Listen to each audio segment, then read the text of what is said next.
Ich bin ein Naturmensch und die Wasserkraft, das ist ein natürlicher Ablauf, ist schon wichtig für mich. Ja.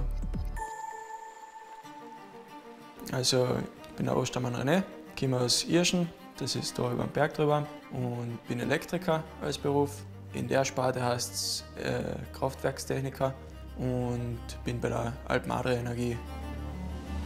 Ich würde diesen Job nicht machen, wenn ich jetzt keine Freude an der Natur hätte.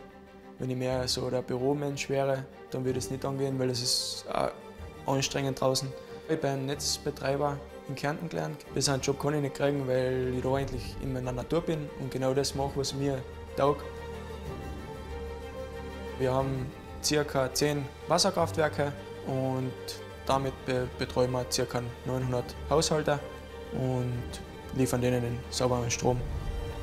Wir haben immer ein Thema, über was wir reden können, auch bei der Arbeit, weil wir auch in den Bergen unterwegs sind, bei den ganzen Wasserfassungen, und macht schon Spaß. Ja.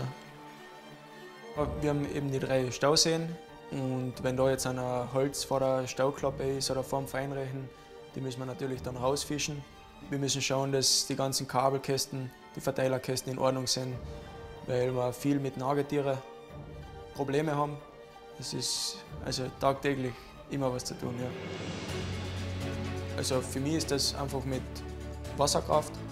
Wir nutzen das Wasser, was natürlich ist, und das ist für mich Nachhaltigkeit eigentlich. Ja.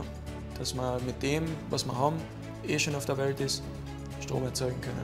Also ich würde mir schon wünschen, dass die Menschheit einmal munter wird und dass man das generell mit grünem Strom machen kann. Dass das einmal alle so machen werden. Ja.